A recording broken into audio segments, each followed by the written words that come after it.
Jai Shri Krishna. Happy Friday. And today moon is in Scorpio in Anuradha Nakshatra, which is a Saturn Nakshatra, which is a divine Nakshatra. And in a way, if you see, this moon is getting the fifth aspect of Jupiter, which is a very important. Okay. So it's a Friday, Saturn Nakshatra, right? Moon is in Scorpio Rashi, Mars Rashi. And this moon is getting the fifth aspect of Jupiter. Okay, so this is very, very important, right? So look at it this way. First, this moon is also waxing with strength. Okay, this moon is waxing with strength, and as I speak, moon and Jupiter are in same degrees. Okay, moon and Jupiter are in same degrees. Okay, so since moon and Jupiter are in same degrees, the aspect will be very strong. This moon is 5 places away from sun, if you see, and it's waxing. Okay, now there is an aspect of 7th aspect of Mars, right, on the Rashi where moon is sitting, which is Scorpio Rashi, right? And moon and Mars are opposite to each other, and this moon is with strength, 5 houses away, waxing. It's more than 50%, and Jupiter aspect. So you cannot consider this moon as debilitated, okay, in transit. So when somebody is born at this time, this moon is not debilitated. That's the point. Okay, so today is Friday, right, Venus day, and Shukracharya. Okay, moon is in Saturn Nakshatra, Anuradha, divine. Again, Saturn Nakshatras are divine, whatever Saturn done, like Sun and Moon Nakshatras. And Jupiter is aspecting this moon today, and this moon is already waxing with strength. Okay, and in a way, if you see, Saturn is placed very well in Pisces, aspected also by Jupiter, that Rashi itself, which is Jupiter Rashi. Why I'm saying all this, I'm building the story today, is there is a reason. I'm going to be talking about a very important topic and a little bit difficult topic. Okay, it will take a lot of time for you to digest it because you may not be used to it. Okay, some people who are a little bit higher level in Vedic astrology will quickly grab it. Okay, some people who are a little bit lower level will take time, watch the video multiple times, take notes, guys. If you're really serious about it, I'm giving all this information because for you to work on it. If it has to be meaningful, right? I always say the brain energy, right? Head, which is watching and observing, and eyes, transform it to a hand energy. Hand, okay? Hand is also meaning you can write it, you can take your notes in the phone, however you want it. Take key notes. You're transforming this energy, which is very important. And you have to learn this from people with moon in Hasta Nakshatra. They do that, right? You know very well also. For example, right? When moon enters Hasta to Shravana, when sun is in Leo, starts Trivona. And you can see how the remote is controlling from Hasta to the Trivona, Shravana Nakshatra, right? Where you have even energy of monkeys, Maruti as well. So you have to learn from moon in Hasta Nakshatra people. See, their hand will always be doing something. They will always try to do with the hand. And especially people with moon in dual, lagna and dual, do not use your brain energy much. Transform that energy by taking notes, by using the hand or by typing. And you will see a lot of success, and you will see very less headache issues, nervous issues, migraine issues, etc. Moon in Mrigashira will also see this, regardless Taurus or Gemini. Okay. So today's topic is going to be Maraka Mahadasas special rules. Maraka Mahadasa special rules, and the special rules are for the 2 great benefics, Jupiter and Venus. This is why I said it's a little bit difficult and sensitive topic. It is about the 2 gurus here. Just because there are 2 benefics, right, comes also challenges with being great benefic. Okay, think about this. Think about it this way. Sugar is sweet. Just because sugar is sweet, if you have excess sugar, you end up having diabetes in a way. Okay, and people who are diabetic cannot have sugar so easily. And sugar sweets, and all those treats, sweets, etc. Right, sugar-based stuff. So think about that. Sugar is indirectly connected with Venus and Jupiter. In a way, moon energy also comes. Okay, all right. So watch till the end because I will give you all the combinations. Look at the header picture. You will see that The BPHS has given beautiful first level rules, but it doesn't go deep. Okay, so a lot of my information is coming from other than BPHS. Other than BPHS is Chandrakavyam, right? Chandrakavyam is one, and I think Jatakalankara. These two books has a lot of information. Okay, but I have modified some information. I have added my viewpoints also in this, because there is always a rule, there is always an exception. All right. Om Brihaspatiye Namaha, Om Shukraya Namaha, because this is a little bit, it could be a difficult information for people who don't know ABC of astrology to digest. And end of the day, it's about two gurus is going to come very strongly. All right.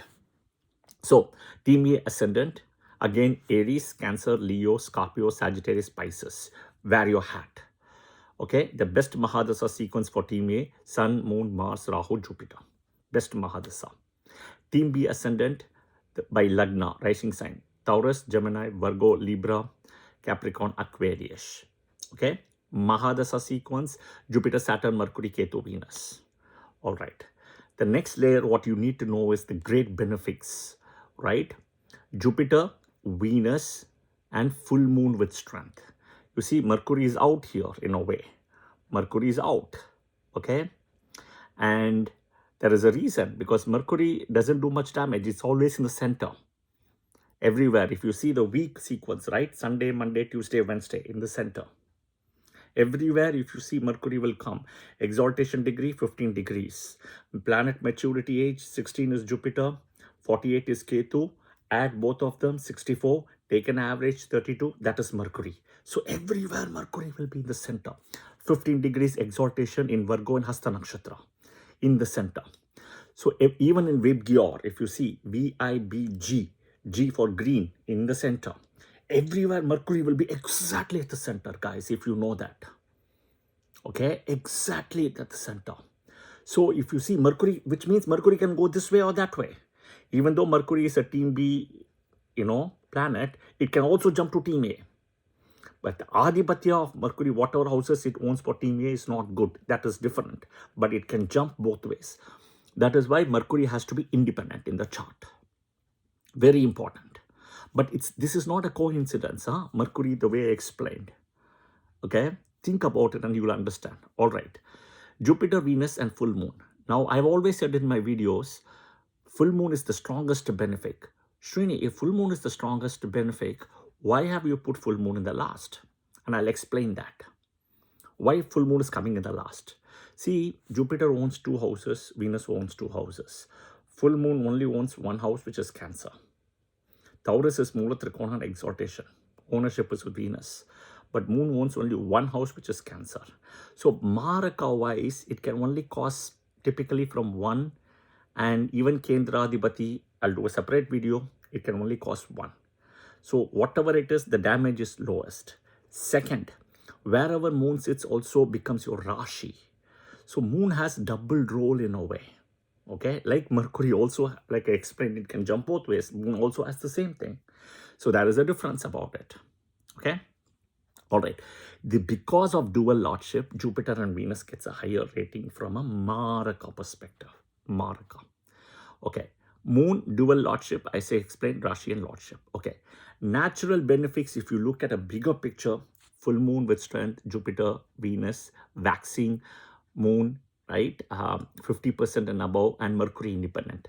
But when it comes to great benefics, it is only Jupiter, Venus, and full moon. Now, you know moon style is Mercury. So watch my video of decoding from Brahma and you will understand how the next layer it comes. Right? How Mercury becomes moon child from Brahma. So it becomes like a grandson. Not even grandson, my mistake, great-grandson. So Brahma's grandson is moon. Brahma's great-grandson is Mercury. So every layer it goes away from Brahma, the malefic nature will go up. Simple. Okay? It's all from Brahma. All right? Think about this way. Sachin Tendulkar's son, Arjun Tendulkar, may have some impact today, even though he's not successful. His son will have some other impact. The father will go from Sachin Tendulkar. 100 years later, right? Sachin Tendulkar, people may not know much about him. Except reading in books, seeing some of the videos, the way people knew him from the 90s and 2000s. That is how it is. This is even today's world, you can see the same thing what I explained about Brahma. Okay, coming to the topic. Now comes the cream of the topic. From here on, listen, watch the videos multiple times, take a screenshot of my header, right? Take your notes, please, like I explained, and work on it. And you will see phenomenal results. Okay, Maraka houses, death-inflicting, right? If you read BPHS, it will tell you 2nd house, 7th house, 3rd house, 8th house, depending on movable, fixed, dual, etc. Okay, I will tell you all of it is correct. The most important, keep an eye on 2nd house, 7th house, 2nd lord, 7th lord. Okay, from the Lagna, not from the moon, not from sun, not from any planet, from Lagna. Okay, 2nd and 7th. Remember this, 7th is greater than 2nd from a Maraka. See, people don't even know how this Maraka and all is coming. It is all coming from Kalpurush. Okay, in Kalpurush, Venus owns the 2nd and 7th. Okay, 2nd and 7th, both are Venus houses. 2nd is own house, 7th is Mulatrikona. That is the reason also 7th is very strong.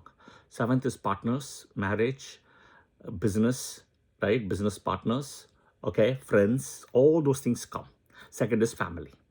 Both is owned by Venus and give you Maraka.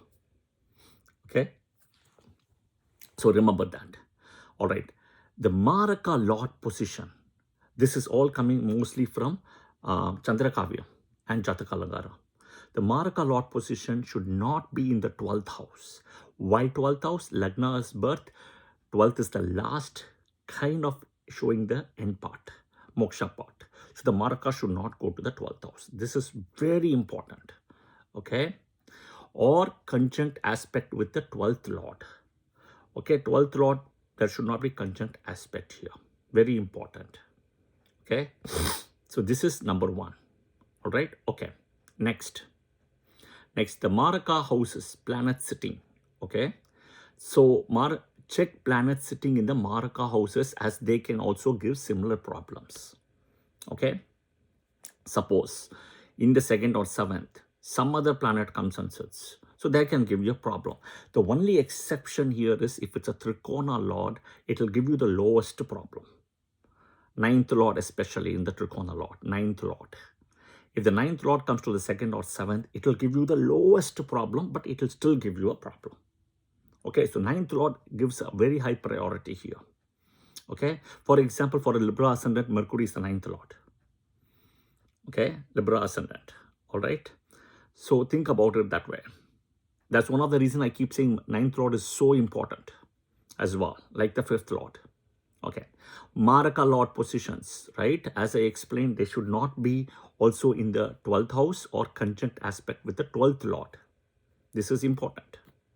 Now, Mercury himself is a 12th Lord here for a Libra Ascendant, other than the 9th Lord. Okay, Maraka houses, planets sitting.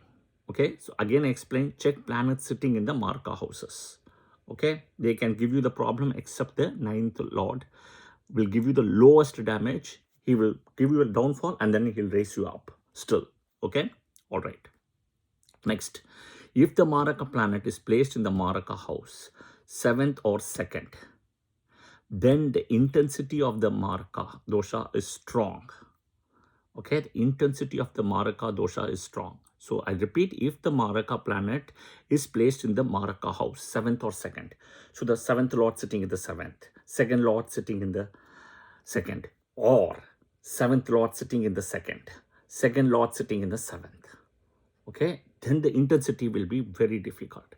See, today I've seen many astrologers, because I've seen, when I say I've seen, I've heard from my clients, many astrologers, right, who go and tell, oh, you got 7th Lord in the 7th, 2nd Lord in the 2nd, excellent. It is not. It's not. The 7th Lord will always be opposite to the Lagna Lord, team. If you're a team A ascendant, pick any team, team A, team B. The 7th Lord will be the opposite. Suppose you are a Libra ascendant, 7th will be Aries. Okay, team B, opposite team A. If you are a Leo ascendant, team A, 7th will be Aquarius, team B, right? Saturn. So always will be opposite. So when you have the 7th Lord in the 7th, what it means is that your spouse, your business partner, whoever it is, will be stronger than you, will put force on you, will try to control you, unless and until Lagna Lord is in the Lagna. But you can also push back. Okay, so the 7th Lord should not be stronger than the Lagna Lord. That doesn't mean the 7th Lord should be debilitated. The 7th Lord should be with strength, 7th house should be with strength, but should not be stronger than the Lagna Lord. It's all up. Think about a simple example, tug of war, a rope. You have team A planets here, team B planets this side. If you're a team A ascendant, you want the rope to be pushed this way. If you're a team B ascendant, you want the rope to be pushed this way. That's it. This is all about team A, team B, tug of war. Just understand that. Okay? You want who to be strong? If 7th Lord in the 7th is strong, whatever is ascendant, your opposite ascendant becomes strong, and your spouse, your friends, your business partner will take you for a ride. Unless and until Lagna Lord is in the Lagna. This is important. Same thing when 7th and 2nd gets connected. 7th Lord in the 2nd, 2nd Lord in the 7th, or 7th Lord in the 7th, 2nd Lord in the 2nd. In all these cases, it is better that you get late marriage is good. Many of you will tell me, I have 7th Lord in the 7th or 2nd Lord in the 2nd. I am struggling to get married. It's because late marriage is good. Late marriage is the best solution here. Okay, not early marriage. 7th Lord in the 7th, in my opinion, won't give you any best Raja Yogas. Not so great, because your opponent team is strong.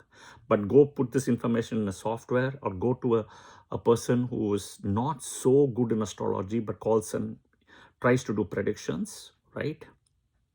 I will tell you, they will tell you, you got this yoga, excellent, but it's not. But at the same time, I will tell you, in India, which is where I also learned Vedic astrology when I was a child from my guru, in the hook and nook corners of places, villages, etc., you will find the best astrologers in the world. That is also there. So it is important that you find the right astrologer, find right person. Okay, two things, right? One is that person should be very good and should align with your wavelength and frequency. That is also important, right? That frequency wavelength should be aligned. If that doesn't align, however that person is good, it won't help you. Your wavelength frequency and that astrologer's wavelength frequency should align. All right. Okay. But I will tell you, this is karma. You have to put in effort, and remedies will work 100% beautifully if you believe and do it with 100% faith. Okay. So as I explained, 7th and 2nd, right? I gave all these combinations. And then 2nd and 7th Lord conjunction also. If they both go and join some houses, that is also a problem. Okay. Now comes the lordship. Here is where the tricky part is. Okay. If Jupiter and Venus owns houses, which gets Maraka, and the Maraka also adds to Kendradipati dosha, and even if it's a Badaka next, then they become the worst malefics. This is where the difficult thing for me to put this video. They become the worst malefics. See, malefics owning a Kendra, malefic sitting in a Kendra, even though it can give you some bad effect, it will also give you good effect. But benefic owning a Kendra and then benefic sitting in a Kendra will give you what is called as a Kendradipati dosha, which I will do a big video.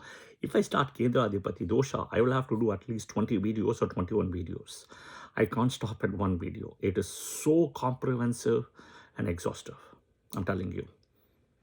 And especially the dual ascendants, right? Gemini, Virgo, Sagittarius, Pisces, Kendradipati dosha. Okay, all right. So the great benefics become functional malefics now by owning either a Kendra or with a combination of Maraka house. And then if you add Badaka, problem. For a Gemini ascendant, Jupiter becomes a Kendra owner, great benefic, Kendra owner, Maraka, Badaka. Gemini ascendant, Jupiter Mahadasa should not come. Virgo ascendant, Jupiter Mahadasa should not come. If it comes, that Jupiter should be Vakra, and that Jupiter should be conjunct with Saturn, or that should be a Parivardhana with Saturn in a way, or when Jupiter comes in a Parivardhana, wherever Jupiter is coming to that its own house, Sagittarius or Pisces, Saturn should be sitting there. This is very important. Otherwise, it's very difficult for people to survive Jupiter Mahadasa, especially Gemini and Virgo. Gemini is even more. Think of Dr. J. Jayalalitha, the ex-Chief Minister of Tamil Nadu. She couldn't cross Jupiter Mahadasa. I think she died in Jupiter Mahadasa, Mercury Antardasa. She died. It's very difficult. I can give so many people and so many clients I have. Very difficult. Okay? All right. So, coming back, these two planets, Jupiter and Venus, connection with Maraka, Kendra, Adipati Dosha, and then Bhataka further, they become the worst, malefics as functional malefics. They will only give malefic results. Mercury is next to them, okay, and followed by waxing moon with strength. All right, Mercury is not that much, but these two planets, gurus, Jupiter and Venus, they become the opposite now. Okay, and I will discuss for all ascendants in a quick way as well. When a planet owns 7th house, specifically this dual ascendant, Gemini, Virgo, Sagittarius, Pisces, the planet, right, gets in a way Kendra and Maraka ownerships plus Bhadak also, right, and can become worst malefics, especially natural benefics. Okay, exception is there. When that Maraka planet is conjunct with the 9th lord, and if the 9th lord is a malefic, okay, the malefic 9th lord is very important. That is one of the reason, right? Saturn for a Gemini or a Virgo ascendant, right, becomes a Trikona and a malefic. Excellent. He will give very less Maraka effects, and you should always check planet in 2nd and 7th house, because those planets sitting in that house also can give you Maraka. But you will have to next see if you are a Team A ascendant, is that planet Team A? Then he will give you the lowest Maraka. If it is Team B, he will give you high Maraka. That's it. Next, you have to see, is it inimical or friend to the Lagna Lord, even if it's Team A, Team B. Accordingly, the result will be subsidized. Okay? This is one of the reasons, guys, you have to apply all these rules. It's complicated. I started my journey in Vedic astrology in 96. Okay? And I'm talking about 30 years. It takes time. Okay? It takes time. Even though I've been practicing from 2013 I started. So, okay. Now, summary. Determinant of death-like events. I'm not going to say death-like events, Maraka effect, and you will see it will happen. 2nd house, 2nd lord, time period. Malefic in the 2nd. Okay? Malefic in the 2nd, benefic in the 2nd also can give you have to see which ascendant. 7th house, 7th lord. So this is all coming from Chandrakavya. Okay, Chandrakavya. Malefic in 7th. So malefic in the 7th. Now exception is dual ascendant. Dual ascendant, if it is okay to have a malefic in the 7th, especially if it's a Trikona lord. That Trikona lord has to come. 2nd lord plus malefic, conjunct with a malefic. 7th lord conjunct with a malefic. 8th house, 8th lord. 3rd house or 8th lord conjunct with 2nd lord or 7th lord. Okay, Saturn plus Maraka planets. Why Saturn specifically? Because the longevity, right, is with one planet, Saturn. That is why. Okay, the longevity Karaka is Saturn. 6th house plus 6th lord. Okay, 2nd lord or 7th lord conjunction aspected by 12th lord. 2nd or 7th placement in the 12th. Maraka going to the 12th, the Moksha house, as I explained earlier. Please watch the screenshot or the header image, take it and then take notes, because this is complicated. It is also a big topic to address in a video. Okay. 12th lord aspecting the 2nd or 7th. 12th lord aspecting. It's one level down. 3rd and 12th can also bring death-like events. Why 3rd and 12th? Because 3rd house is longevity, 12th is moksha. And then, of course, the weakest planet in the chart. That also can give you death and death-like events. So some examples I'm going to give. You can apply. This is just a base video. We'll apply further on this. Okay. Examples, birth chart, lagna wise, not from the moon. Okay. And I'm specifically focusing on natural benefics. Gemini, Virgo ascendant, Jupiter owning the 7th, 4th or 10th. Either one will come. 7th, in a way, it's going to come. It is either 4th or 10th. Okay. So timing wise, Jupiter Mahadasa should not come. That's the most important. If Jupiter Mahadasa is the key. Aries ascendant, Venus owning 2nd and 7th. Venus Mahadasa should not come for an Aries ascendant because it is 2nd and 7th. Now you'll have to see how is Venus placed Bhavat Bhavam to 2nd and 7th to see which houses he's going to give the result. Or planet sitting in 2nd and 7th. Next is Scorpio ascendant, Venus owning 7th and 12th. You see, because these are all benefics, 7th and 12th. So you have to see Venus placement and who is sitting in 7th and 12th. Next is Sagittarius and Pisces ascendant, Mercury owning 7th house plus 4th and 10th. 4th or 10th rather, I should say 4th or 10th. Okay. Capricorn ascendant, full moon with strength owning 7th house. That is one of the reasons for a Capricorn ascendant and for a Libra ascendant, you don't want to have moon, full moon. You don't want to have a full moon. Okay. 7th and 10th ownership, Kendradipati dosha. Okay. Kendradipati dosha, it's a long topic. I'll do it at some point. Okay. I have given all the examples. This is one of the combinations, the 15 combinations is where, in a way, I have typed it. You will see that a person will have death-like events. Okay, and you can validate it with your great-grandparents, grandparents, and everything once you know the lagna, and you will see that it is coming out. Okay, now remedies.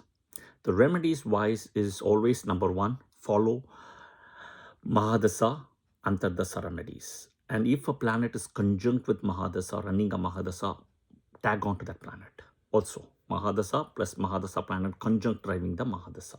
And then Antardasa. Always Antardasa is the important thing. Second is your moon nakshatra remedies. All your moon nakshatra remedies, 27 moon nakshatra videos I've done. Watch it, do that, your nakshatra temple, etc.